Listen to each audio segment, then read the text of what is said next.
naik ke puncak gunung, tinggi-tinggi sekali, kiri kanan. Anda lihat Messi ketika berhasil nembak bola. Ya. Ya, kulihat saja banyak pohon apa? Nah, ambulan C, lambang kafir. Balik dari sini beli pilok, hapus itu, ganti bulan sabit merah. Katanya Mustafa Kemal Atatürk, sekratulnya 6 bulan tak mati-mati. Ketika ditanam di dalam tanah, melompat jenazahnya naik ke atas tanah. Ditanam ke dalam tanah, tak diterima tanah. Akhirnya disemen di atas tanah. Gereja saja pun boleh musik setelah abad keempat. Sampai abad keempat, musik itu haram bagi Kristen. Tapi ketika pasturnya jalan ke Jerman, dilihat isi Injil itu diterjemahkan jadi liturgi, jadi kor. Apa kata pastor?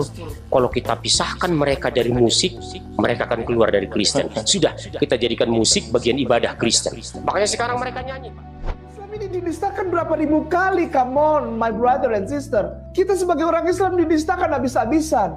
Nabi kita every single Sunday, setiap hari Minggu, itu di gereja Nabi kita habis dihinakan. Salam, salam sejahtera. Di video ini, kita membahas tentang tokoh-tokoh agama yang menyampaikan hoaks dalam ceramah-ceramahnya. Sebelumnya, mohon kerelaan teman-teman untuk like, subscribe, tekan tanda lonceng, dan share. Agar channel ini bisa terus menyampaikan klarifikasi ringan tentang hal kontroversial di sekitar kita. Mari kita mulai.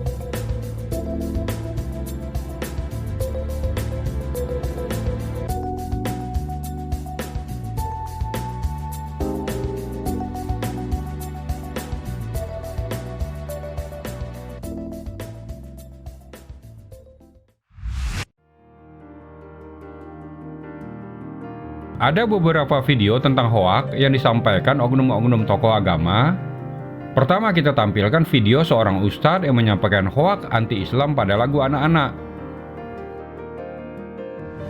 anak-anak kecil sejak umur 3 aja sudah dilatih untuk benci Islam. Balonku ada 5, rupa-rupa warnanya. Yang meletus balon apa? Hah? Yang meletus apa? Hijau. Hatiku sangat kacau. Loh, Islam itu bikin kacau aja. Naik ke puncak gunung, tinggi-tinggi sekali, kiri kanan. Anda lihat Messi ketika berhasil nembak bola. Ya. Ya, kulihat saja banyak pohon apa? Nah, Menyaksikan video tadi, sang ustadz mengatakan lagu Balonku adalah lagu yang menanamkan kebencian kepada Islam dari sejak anak-anak masih kecil. Dan lagu Naik-naik ke puncak gunung adalah lagu yang menanamkan kecintaan kepada Kristen. Karena di dalam lagu tersebut ada pohon cemara yang diidentikan dengan pohon Natal, sambil menirukan gerakan tanda salib. Kedua lagu tersebut bukan diciptakan oleh orang Kristen, justru diciptakan oleh orang Muslim yang taat. Sehingga jelas pendapat sang ustadz tersebut adalah hoaks, bin bohong yang menyesatkan umatnya. Gerakan tanda salib yang ditirukan sang ustadz itu adalah tanda kemenangan dan simbol-simbol iman kepercayaan Katolik. Bagaimana jika ada pihak non-muslim yang menirukan cara ibadah dan simbol-simbol Islam dengan tujuan memperolok-olok? Apakah boleh? Selanjutnya, video tokoh agama yang menyampaikan hoaks tentang palang merah yang diartikan sebagai salib, dan hoaks tentang kematian pemimpin Turki Mustafa Kemal Atatürk. Ambulan C, lambang kafir. Balik dari sini beli pilok, hapus itu, ganti bulan sabit merah. Katanya Mustafa Kemal Atatürk, sekratulnya 6 bulan tak mati-mati. Ketika ditanam di dalam tanah, melompat jenazahnya naik ke atas tanah. Ditanam ke dalam tanah, tak diterima tanah. Akhirnya disemen di atas tanah. Dipotong makamnya, dikirimkan ke nomor WhatsApp saya tengok, memang betul Ustadz, kuburnya di atas tanah gara-gara tak diterima tanah. Gara-gara apa? Karena punya kekuasaan, tapi justru dipakai untuk menghancurkan agama Allah Subhanahu wa ta'ala. Tarekat dibubarkannya, masjid dirubahnya jadi museum, azan tidak boleh pakai bahasa Arab. Di video ini, sang ustadz menyatakan lambang palang merah adalah salib.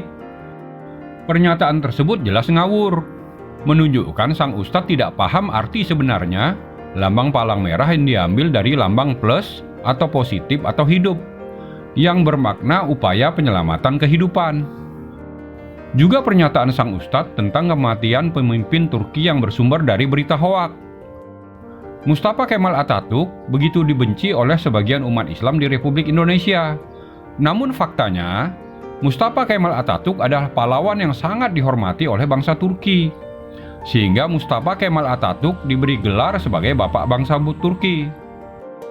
Mustafa Kemal Atatürk yang membuat sistem negara Turki menjadi republik dan sekuler. Dengan sistem tersebut, Turki berhasil menjadi negara berpenduduk mayoritas Islam yang mampu menjadi negara maju yang menguasai teknologi militer modern yang mandiri. Mustafa Kemal Atatürk menjadikan Masjid Hagia Sophia sebagai museum bukan karena anti-Islam. Yang bersangkutan sendiri beragama Islam. Pandangan beliau, Gereja Katedral Katolik Hagia Sophia yang dijadikan masjid adalah monumen sejarah bukti nyata kekejaman dinasti Utsmaniyah terhadap penganut Kristen Katolik pada masa penaklukan Konstantinopel sebagai pusat Katolik Timur Bizantium oleh Khalifah Utsman. Apa yang dilakukan dinasti Utsmaniyah pada saat itu sama persis seperti yang dilakukan ISIS pada saat ini, yang begitu terinspirasi pada masa keemasan kekhalifahan Utsman sehingga ingin mendirikan negara khilafah.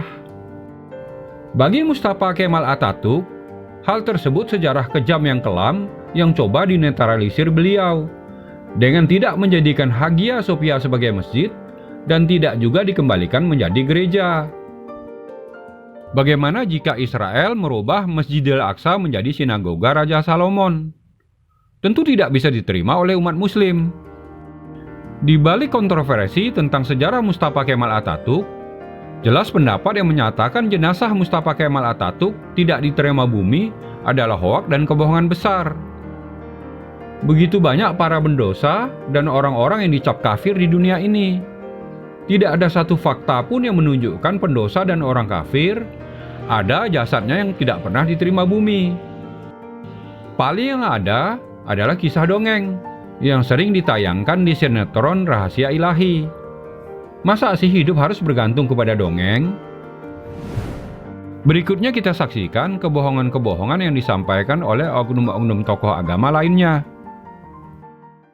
Gereja saja pun boleh musik setelah abad keempat. Sampai abad keempat, musik itu haram bagi Kristen. Tapi ketika pasturnya jalan ke Jerman, dilihat isi Injil itu diterjemahkan jadi liturgi, jadi kor. Apa kata pastor?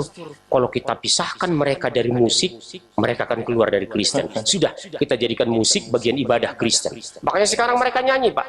Kasihnya seperti sungai, kasihnya seperti sungai.